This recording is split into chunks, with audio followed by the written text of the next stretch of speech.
هذه الحلقة برعاية فيفا موبايل.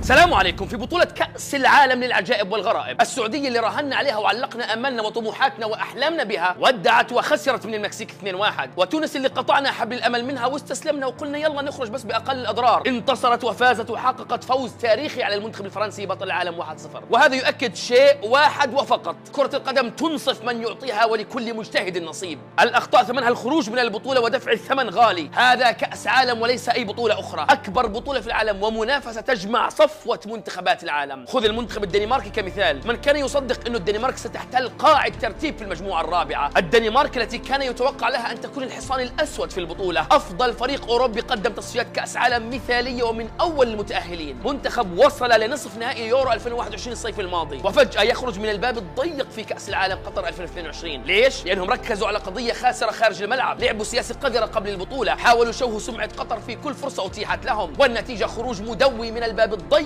في كأس العالم. بتفكروا هذا كلامي أنا محمد عدنان؟ لا والله، هذا كلام الشارع الدنماركي نفسه. كنت حريص جدا بالأمس بعد خروج الدنمارك بهذا الشكل المخزي إني أروح أدور في حسابات المنتخب الدنماركي الرسمية على مواقع التواصل الاجتماعي لأشوف شو رد فعل الجمهور الدنماركي، وانصعقت من هول ما رأيت. الشعب الدنماركي بهدل المنتخب بهدلة الكلاب السود في الليلة الحمراء ورب الكعبة، نفس كلامنا عنهم بالضبط. حكوا لهم رحتوا بدكم تشاكلوا قطر وتلعبوا سياسة قذرة وتدافعوا عن قضايا خاسرة، انتم ما رحتوا تلعبوا كرة قدم، فضحتونا الله يفضحكم. طبعا نعم، في كأس العالم هذا في مفاجآت وأحداث مشتعلة وقصص كثيرة، نعم صحيح، بس في نفس الوقت مين الفرق الأربعة اللي تصدرت مجموعاتها؟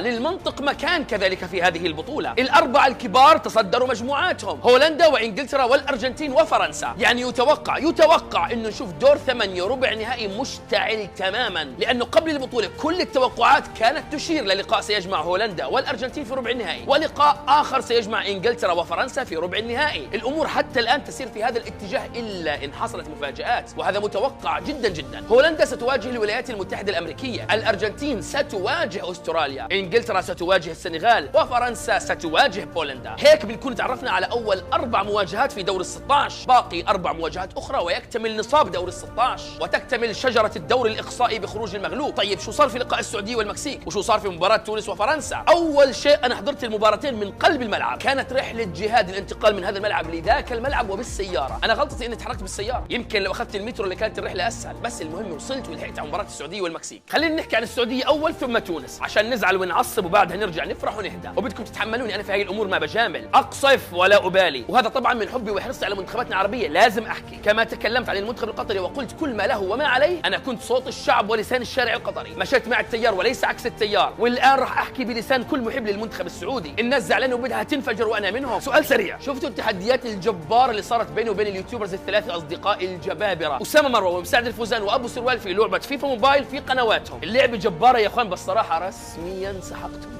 سحقوني دمروني والله، خلوا جسمي صغير على غير العادة. يعني لأنها مباراة السعودية والمكسيك فأنا آثرت إني آخذ المكسيك، آثرت وخليت السعودية. أنا السعودية ليش؟ لازم أنت تخسر حالك. حموتك بسط، حموتك بالبسط، حموتك الآن بالسيطرة. تحب التيك تاك طبعا والله اني تعبتك، والله يا مساعد كرهتني يا مساعد كرهتني ولد بص بعدين لا أخفى شيء عندي، كان الربس على المرمى. فعلتها طبعا فعلتها. هاي بيلعب جول من نص الملعب.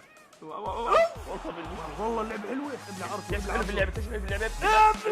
اسمع خلص. التحديات كانت في الطور الجديد الخرافي الخاص بكأس العالم، ما أروع لما اللعبة يكون فيها حقوق. هذا غير المحتوى الحصري الجديد اللي ضايفينه للعبة مؤخرا. رابط لعبة فيفا موبايل بتلاقوه في الوصف وفي أول تعليق تحت. تحدوا أصحابكم وعيشوا أجواء كأس العالم ومبارياته بينكم. وعلى فكرة صار في مجتمع عربي خاص بفيفا موبايل في ديسكورد. طيب المنتخب السعودي خيب الآمال تماما، وما أصعبها على النفس لما ترفع سقف طموحاتك ثم تكون الصدمة العاطفية. الجمهور السعودي هو ملح البطولة، وبخروج المنتخب أخشى أن تتأثر البطولة جماهيريا. التقيت فيهم بالأمس بعد المباراة وإحنا طالعين من الملعب، زعلانين وممقوتين والغضب مسيطر عليهم، تلقوا صدمة كبيرة من أداء المنتخب. وهون بيجي دور العاطفة اللي ياما حذرت منها. قلت خلونا نكون منطقيين ونفهم منافسينا. إحنا فزنا على الأرجنتين نعم، ولكن لم نكن الأفضل، فزنا بالروح فقط. وفي الشوط الثاني هم فازوا فنيا وتكتيكيا من دون جدال في ذلك. روعة العويس وتألق الدفاع في الشوط الثاني وتسرع الأرجنتينيين في اللمسة الأخيرة هو ما جلب لنا الفوز على الأرجنتين. بس انتهى اعطيتك الخلاصه، فنيا وكرويا كانوا افضل منا، هذا الكلام كلكم بتعرفوه، بس لو قلناه بعد المباراه راح نزعل من بعض. في مباراه بولندا لعبنا احسن من مباراه الارجنتين بفوارق واضحه، بس قتلتنا الاخطاء الفرديه وصار جسمنا صغير وضعيف امام المرمى فخسرنا. جئنا للمباراه الثالثه وحذرت وقلت لا ترفعوا سقف الطموحات عاليه، المكسيك منتخب قوي وعنيد ويريد النقاط الثلاث كما نحن نريدها، وفريق لم تغب شمسه عن دور ال16 في اخر 8 نسخ، واحنا عندنا كوارث تحصل في الخط الخلفي. واعطيت تحذيرين مهمين جدا للفوز، واحد لا نغلط في الخلف، اثنين نسجل من اي فرصه دون تهاون. الشباب عملوا العكس تماما، بارك الله فيهم.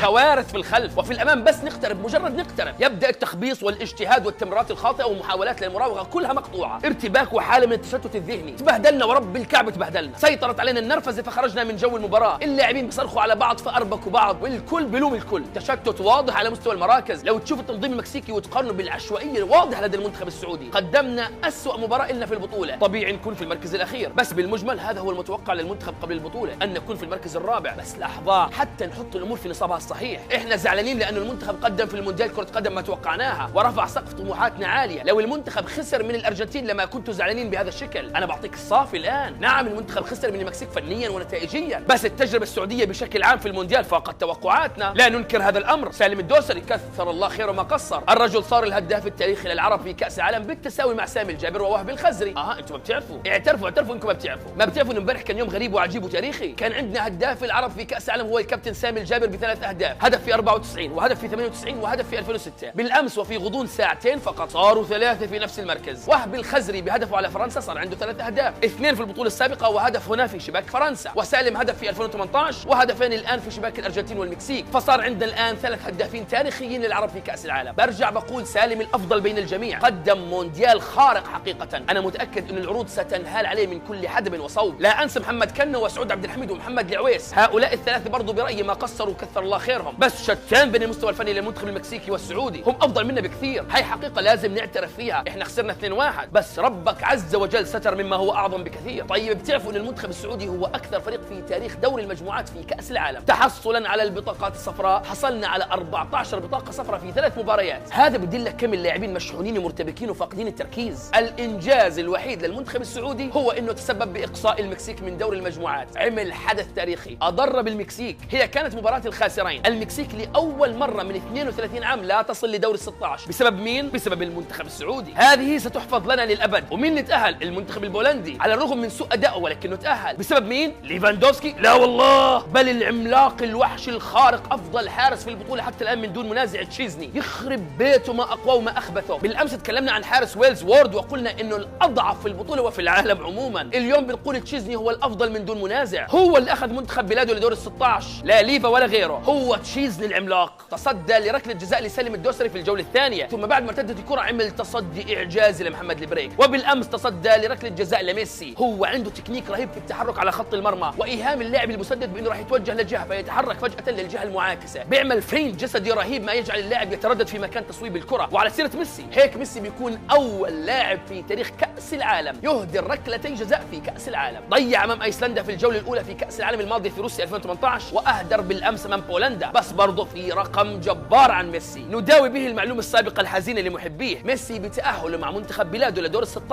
ركز بالمعلومه ركز، ميسي لم يتم اقصاؤه من دور المجموعات ابدا في اي بطوله طوال حياته المهنيه، لا مع المنتخب ولا مع النادي، معلومه جباره ومرعبه. طيب لحظه اعطيكم لطيفه من لطائف كاس العالم تخص المنتخب الارجنتيني، خلي جماهيرهم ينبسطوا. الارجنتين حققت كاس العالم كم مره؟ مرتين، مونديال 1978 في الارجنتين ومونديال 1986 في المكسيك، صح؟ في ال78 ماريو كيمبس في الجوله الثالثه من دور المجموعات اهدر ركله جزاء، ثم توجت الارجنتين باللقب في نهايه البطوله. في مونديال 1986 مونديال مارادونا ان صح التعبير، في الجوله الثالثه من دور المجموعات ضيع مارادونا ركله جزاء وتوجت الارجنتين بالبطوله بعد ذلك. وبالامس ميسي رسميا في الجوله الثالثه اهدر ركله جزاء، فماذا تتوقعوا سيحصل في نهايه البطوله؟ برجع بقول لكم هي لطيفه من لطائف كاس العالم ليس بالضروره ان تحصل. قبل ما احكي عن تونس بس لحظه اسمحوا لي، في لاعب بالامس سرق عقلي وقلبي والبابي، احفظوا هذا الاسم جيدا، لويس تشافيز لاعب المنتخب المكسيكي ونادي باتشوكا المكسيكي. نعم شوف اقدام يسرى ضاربه ومؤذيه وجميله، وهذا احدهم، قدم يسرى نادره جدا، يخرب بيته ما اجمل ستايله في الركلات الحره المباشره، سجل الهدف الثاني على السعوديه من مكان بعيد جدا، هو يفضل الركلات الحره بعيده المدى، ينافس جيمس وورد براوز على لقب افضل منفذ ركلات حره مباشره في العالم حاليا،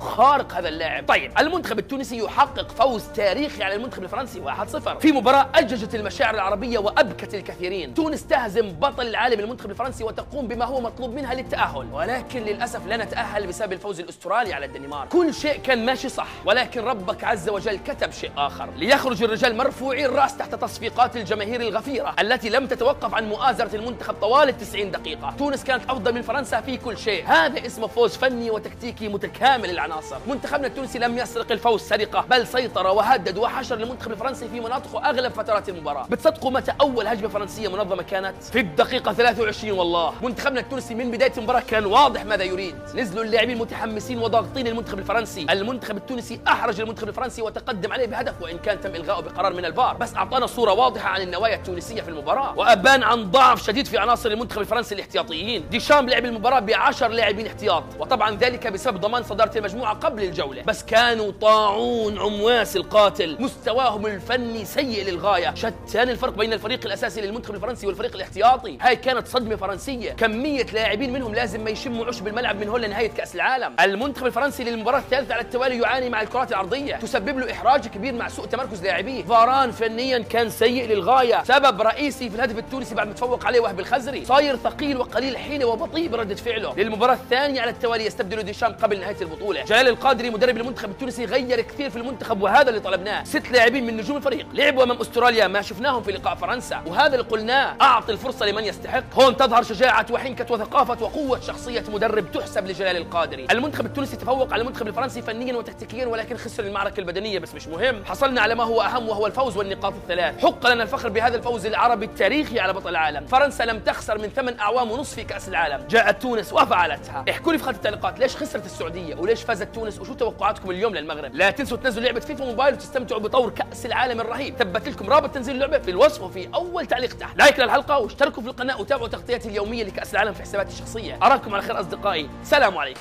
اللي ما شاف الحلقة الماضية اللي وجهت فيها ونبهت من كل شيء يشوفها من هون.